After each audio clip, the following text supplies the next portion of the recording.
Hey,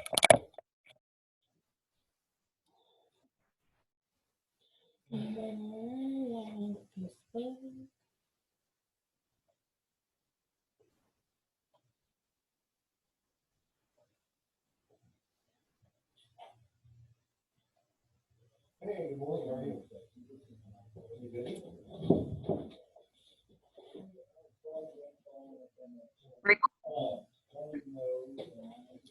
Morning.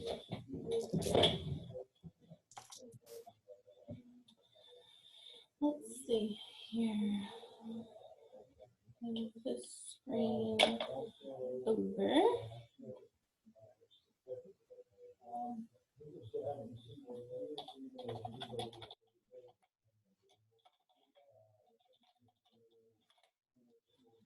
Hey, James, it may just be you and I today. Really? That's unusual. It is. So I'm going to share my screen. And then people's over. Okay. So you can see my screen, right? My command.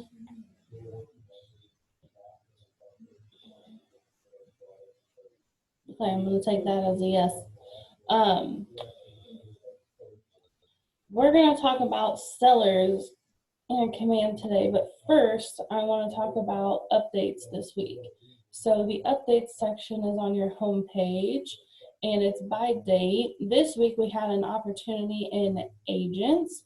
For opportunities, I mean, agents are now able to edit accepted offers in open or returned status. And you don't have Command MC, but messaging and notifications. Text undelivered agents will be able to see more details for the following. If the primary contact number is missing, an invalid number was provided, or the agent does not have a Twilio subscription and needs to finish the setup process. If they've done a resubscribe to text message notification with the ability to reply for the timeline as well. So that's our updates for this week. Next thing that I want to look at is your database health. Just be keeping in mind the health of your database. How are you having a good, healthy way to contact all of your people? If you don't have their phone number or emails, and then also don't forget to be trying to get their addresses so that you can have their neighborhoods, their addresses. I don't do a deal with someone without getting their address. Now, that's not to say that I have every single person in my database's address. I clearly don't.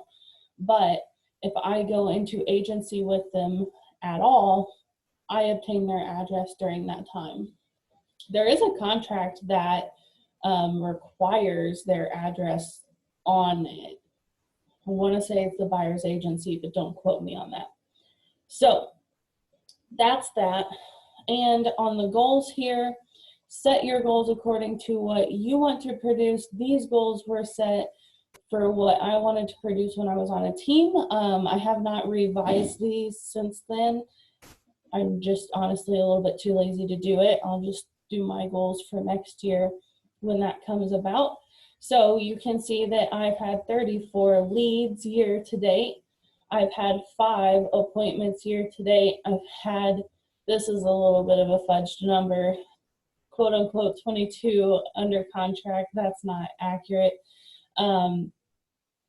That is because I get paid from other people's deals closing because of my transaction coordinating business. When they get paid, we get paid through command.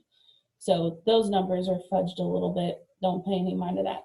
You can see my task list is highly out of date here. That's because I don't tend to make the phone calls that I should. Don't be like me. Now I am marking off all of these for Primrose because that transaction has closed. Now this one has not closed. So let's look at what that opportunity needs. Title commitment. Well, we received that. Perfect. So we can check that one off of our list. Good morning, Miss Angelina. You didn't miss much. We just went over updates and my very unwell maintained task list. Okay, so the first thing that we do when we get sellers is we put them in command as a contact, both husband and wife or spouse or whatever. And then we create an opportunity for them. Ta-da! Okay, so it's very important that even if you don't have the listing yet, that you put them into command, because you need to be able to start learning how to track how long your people spend in the cultivate phase, how long they spend in the appointment phase, how long they spend in active, and then how long they spend in under contract, and then to close. So those are important because when you set your goals through command for the year, it uses this data to calculate your conversion rates for how, like, you tell it how much money you want to make next year in GCI, and it'll tell you, okay, you need to have this many appointments based on your current conversion rate to make that much money. So that's why having them in appointments and then to active and then to under contract is so important. Now, we'll see here, this is the wrong address, but this is one that I'm working on.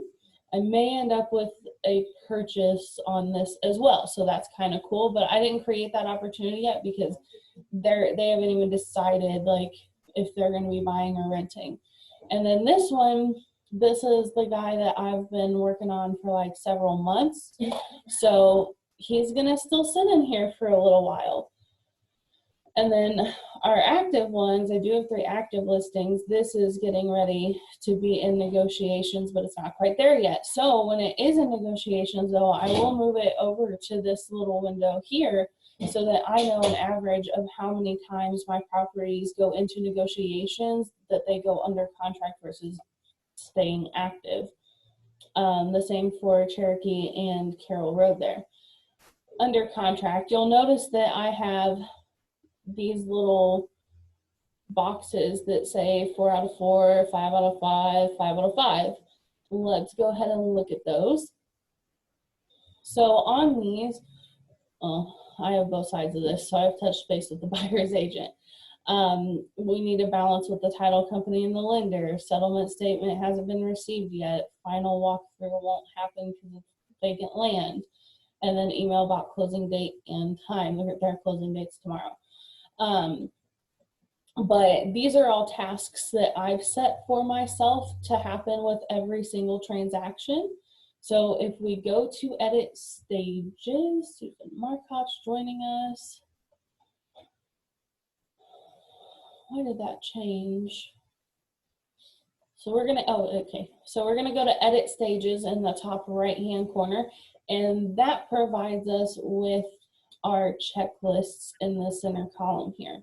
So for sellers, my checklists, well, we're going to go back. We're going to start with appointment and then edit stages. Unfortunately, when you go into the edit stages menu, you have to be in the stage that you're wanting to edit, like that section of stages. So like we were in the under contract one, but I wanted to start with appointments. So for scheduling, the only task is to book an appointment. Under scheduled, it is deliver a pre-listing package and prep CMA. I got this list from an agent in Canada, these tasks lists. So some of these things may not pertain to us, but like a pre-listing package, I liked the idea of having something that I give to them or mail to them in advance to kind of prep them through what we're going to be covering in the actual listing appointment. Have I built that? No. So I would just cross it off. But I like the idea of having it. And every time that I do this menu, I remind myself, hey, you need to make that before you go on. So kept, I send a thank you card after I've kept a listing appointment. And then the goal is to walk out of the listing appointment with a listing agreement or get one sent for the follow-up. So now we're going to go to active, edit stages. And for staging, I have 10 things. So those 10 things include to book a stager if we're doing that. Morning. I'm teaching. Do you need me? Or do I need to take a hiatus for a minute? No. Okay. I'm just here. I got a mission check. Oh, right here.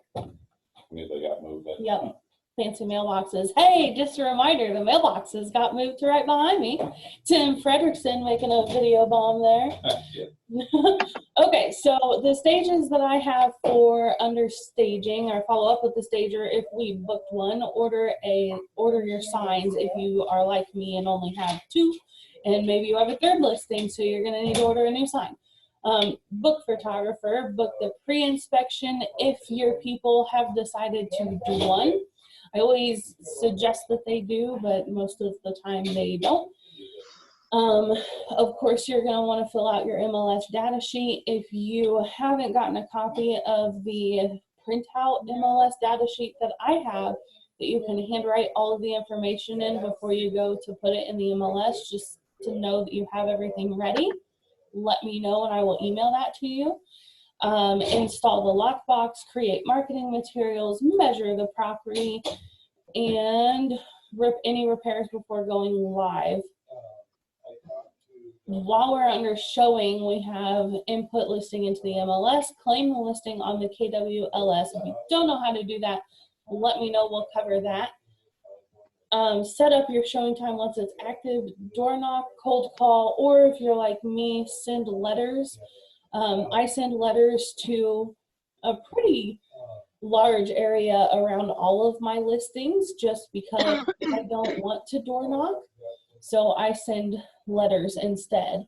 Put up directional signs if you have them, especially if this is like out in the middle of nowhere out in Rocky Mount or way out in Edwards or something. Send a thank you letter if you haven't already.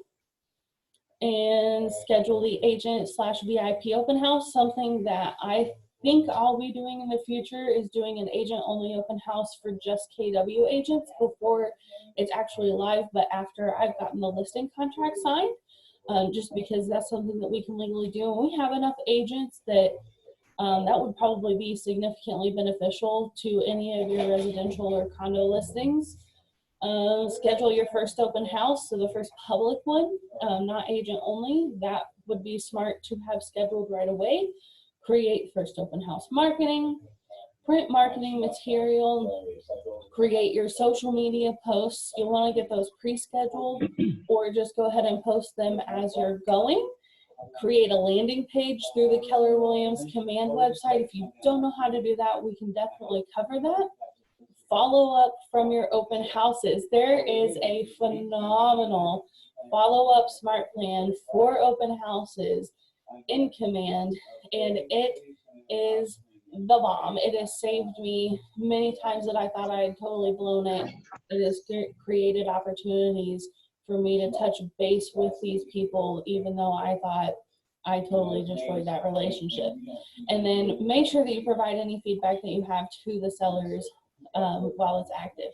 So while it's under negotiations, it looks like I put a dollar sign there. Notify all interested parties that you've had an offer submitted. Hang on just a minute. That is hysterical.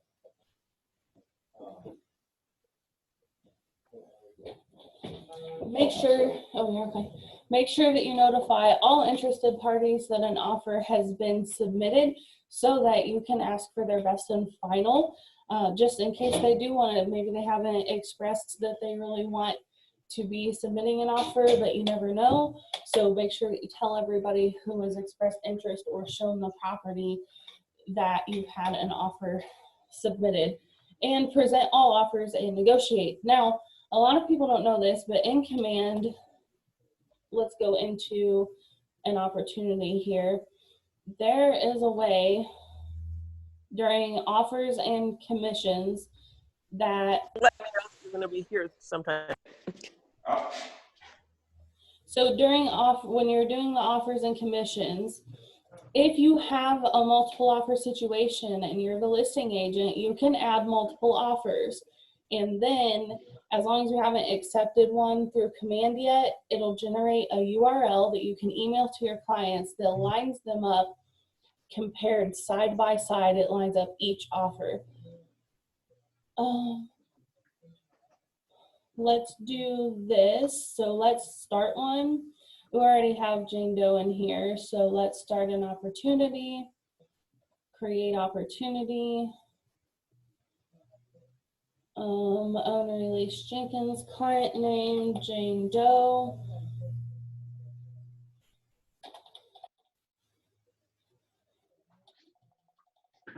Let's try John Doe. There we go. John Doe will work. So we're going to title this Pretend Listing. We'll call it 250,000, 3.5% commission rate. Active. We'll say it's in negotiations, just for the fun of it. So first of all, I want to show you where to claim your listing on the KWLS. So you have to be in the opportunity. Right next to your client's name, it says select from listings. You can see the ones that I have are here. We're going to go ahead and pretend that Primrose is the one here. And it automatically updates that information for you. So we're going to go into offers and commissions. We're going to add offer, initial, we're going to call this offer one. So offer one, create offer. Offer dates today, closing date, July 23rd. Jane Doe is our buyer, and ROWBRIBG. Okay, Jim Trowbridge is our buyer's agent. So we're gonna move to here. We're gonna say that they're gonna put 2,500 down, and then we're gonna subtract that. So cash is gonna be earnest money.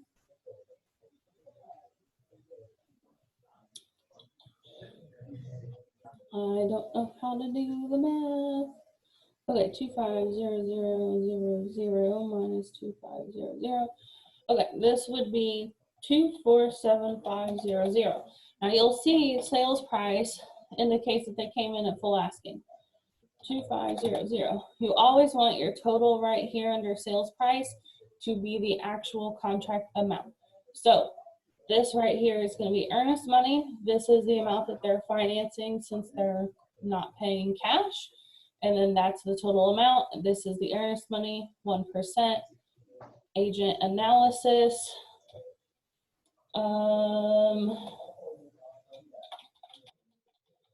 Financing. Inspections. And because they're financing so much, they're going to have RAISAL. Okay, they're going to have an appraisal. Overall, great offer.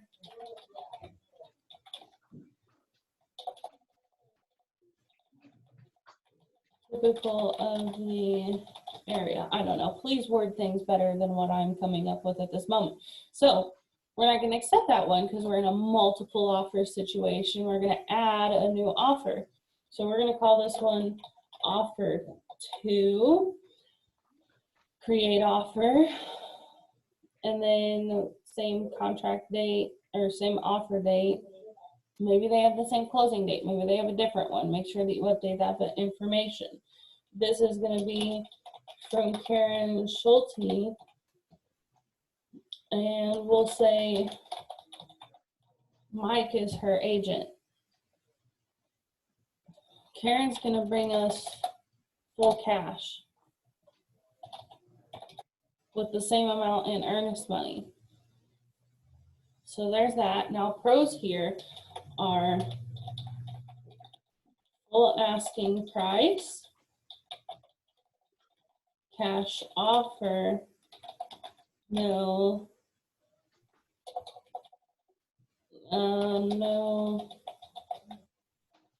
appraisal, inspection still.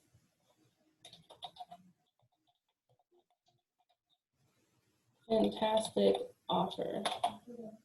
Okay, again, please make sure that you're wording things better than I am in the moment here. Okay, so we're gonna select all right here, and then we're gonna press compare offers.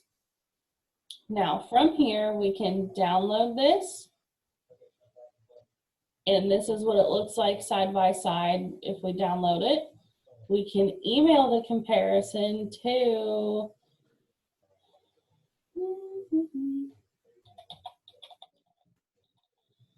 pwfrontdesk dot, whoa, helps if we spell it right, dot lake at gmail.com. You have 2 offers, so we're going to send that. I do want to walk you through this though. Okay, so we sent that through an email to them. So now we're comparing them side by side. You can see that it compares the cash amount, it compares the financing amount, compares the earnest money, Ever had one of those sales, period.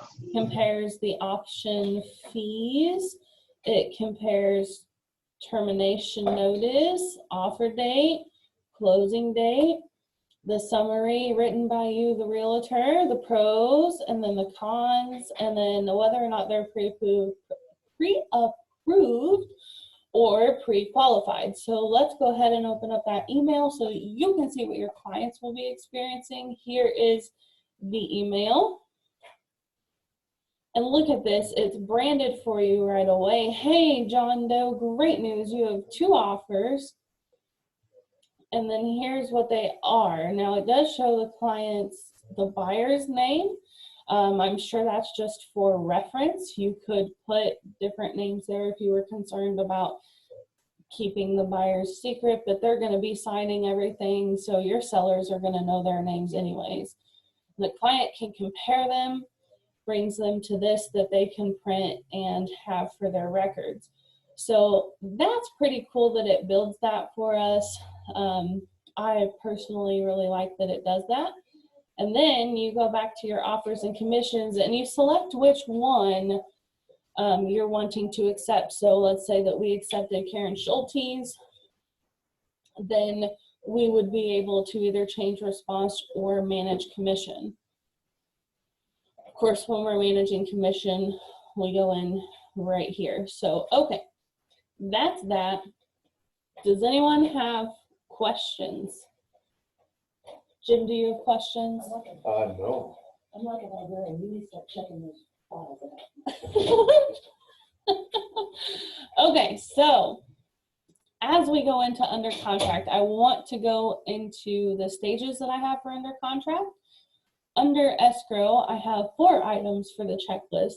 Update the MLS. Sometimes we get really excited about it. We put it in everywhere else and then we forget to update it on the MLS.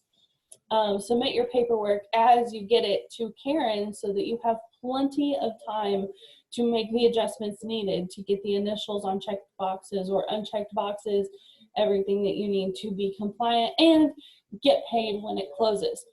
Follow up with the buyer's agent about contingencies. So make sure that, hey, have you scheduled the inspections? Just out of curiosity, what date are those inspections and things like that. Now, you'll notice that only one of these has a client update box checked. That's because the clients don't need to know each and everything that you're doing for them along the way behind the scenes. They pay us to be professional and stick to these timelines for them. So things, major milestones like making sure that the earnest money is received, I do want them to update, to get updates about those. So when I check this box off, My client gets emailed an update the next morning at 9 o'clock in the morning that says, hey, congratulations, you know, just to let you know today, or yesterday rather, we went ahead and we achieved this milestone. Earnest money has been received. If the client update box is not checked, they will not receive that email. And generally you get a copy of that email as well. So under inspections, I have inspection notice received, inspection notice completed, and title commitment received.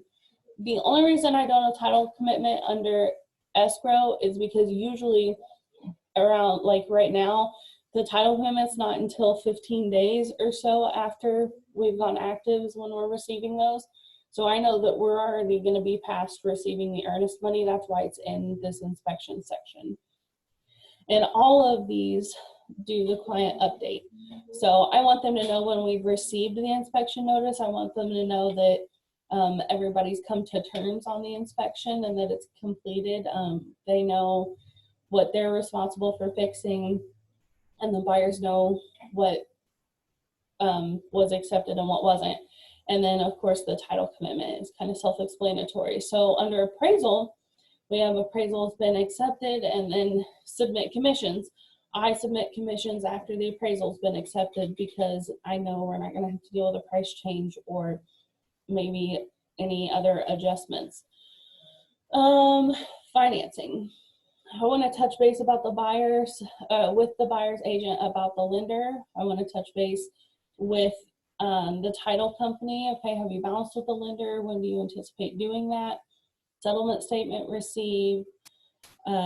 Email about final walkthrough. I don't give them a client update about this. This is a reminder for me to send them an email about whether or not the other person's going to do a final walkthrough. And then email about closing date and time. Those are scripted emails that I have. I highly recommend that you have pre-scripted emails so that you can just copy and paste them over as you go. And then schedule social media is the only thing that I have under clear to close. Under closed, what on earth would you put under closed?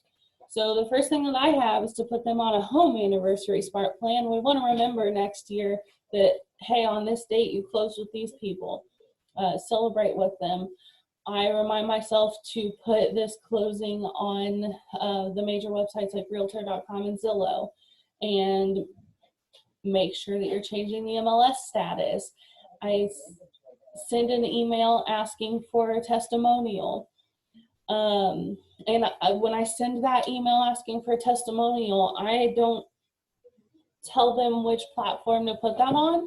I link to the 3 platforms that, four platforms that I have the ability for them to post those things on. Present closing gifts, I usually bring those to closing with me, although currently mine aren't ready, so I will have to be mailing those. Again, I mail a thank you letter after closing, thanking them for using me to list their property and giving me the opportunity to do this for them. Also, we sometimes need a reminder to remove signs and lock boxes, and then make sure that you're lead generating. You're just sold. You want to tell the neighborhood, hey, I sold this property in this amount of time for this price.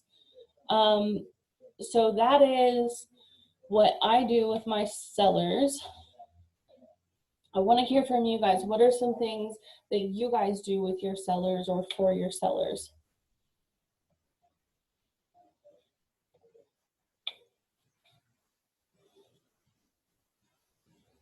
Anyone? Bueller?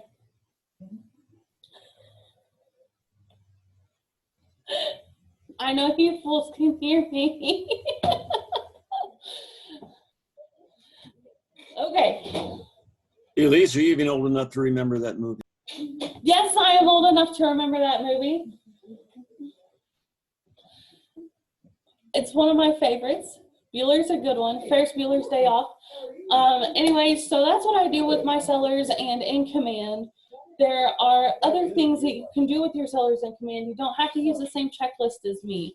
And if you do something in your opinion a better way than what I do it, I would love to see how you're using command to work for you. That's what this program is about.